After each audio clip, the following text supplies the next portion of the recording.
Here I am, 49, lying in my living room. Just got off the phone with my father with the news that my uncle may be dying, my own mother already lost to end-stage Alzheimer's, my father, 83 and exhausted, holding grief for his wife and now for his brother too.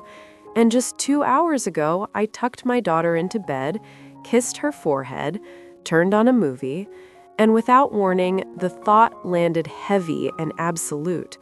Where did all of the time go? It felt less like a question and more like a physical sensation, as if time itself had stepped into the room and sat down beside me.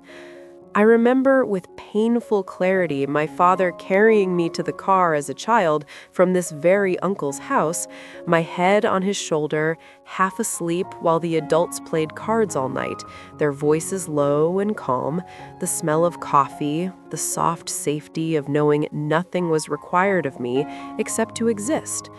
Psychologists talk about how memory compresses time, how the brain stores emotionally charged moments more vividly, and how, as we age, novelty decreases, making years feel like they pass faster. But knowing the theory does nothing to stop the ache when you suddenly realize you are now the adult, the tired one, the one whispering so the children can sleep, while the clock moves forward without permission. Developmental psychology calls midlife a reckoning, a confrontation between the life imagined and the life lived. But to an ordinary person, it feels simpler and crueler. One day you are young and watching your parents handle everything, and the next day you are the one handling it. And somehow that transition happened without ceremony. When you are young, time feels abundant because your future self is an abstract idea. Erik Erikson called the stage generativity versus stagnation, the pull between creating, nurturing, and guiding the next generation, and the fear of becoming irrelevant. And I feel both at once as I watch my daughter breathe in her sleep and wonder how many more times I will carry her, how many more nights I will tuck her in before she no longer needs my hands on her back. Older voices echo in my head, 75 now, 66 now, 29 now, all standing at different points on the same road, all saying in different words that it accelerates, that the kids grow older than you were when you had them, that you love the adults they become, but still ache for the little ones with sweet voices and careless laughter, that confidence and steadiness come with age, but at the cost of mystery and first times, that life trades excitement for comfort and then quietly asks if you noticed the exchange.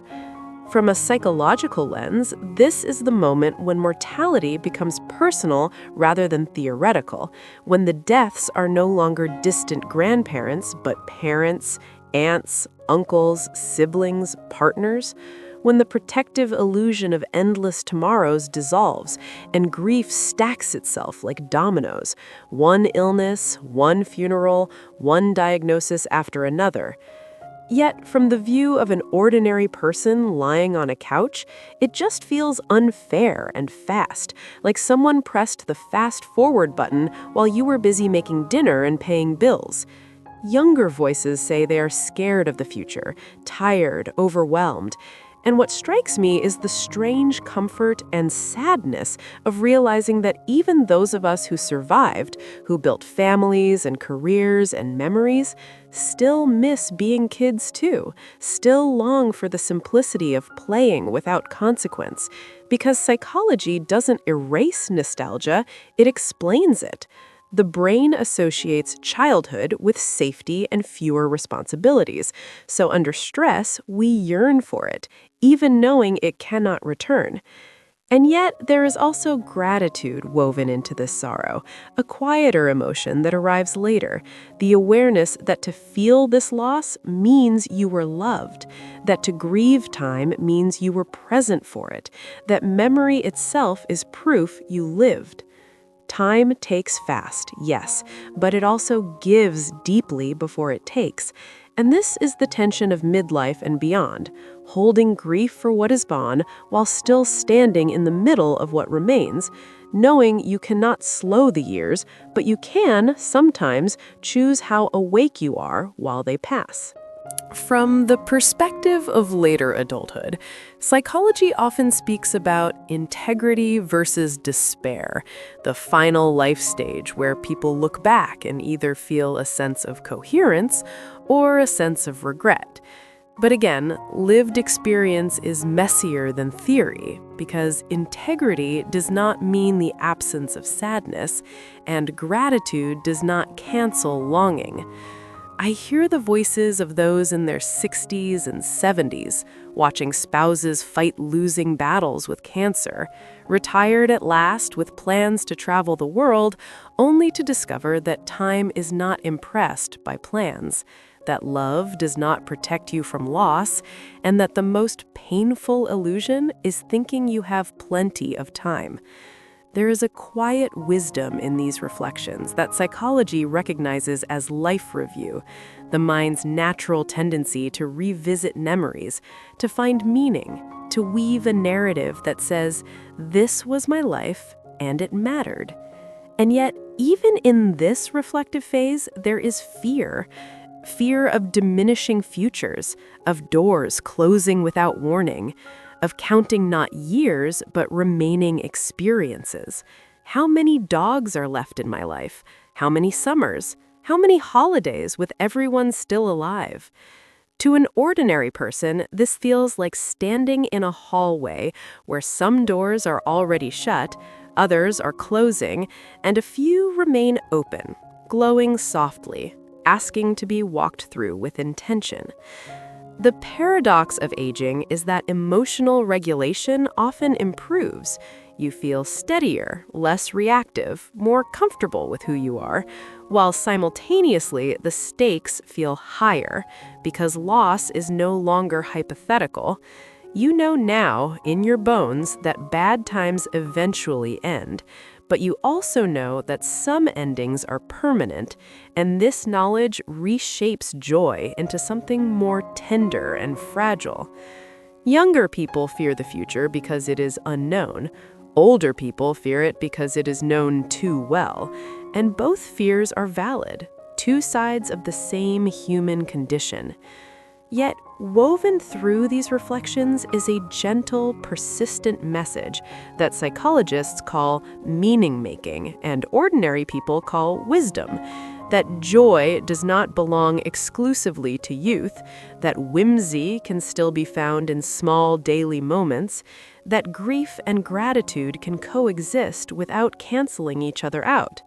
The advice to stop and smell the roses sounds cliché until you understand that it is not about denying pain, but about anchoring yourself in the present, because presence is the only place where life actually happens.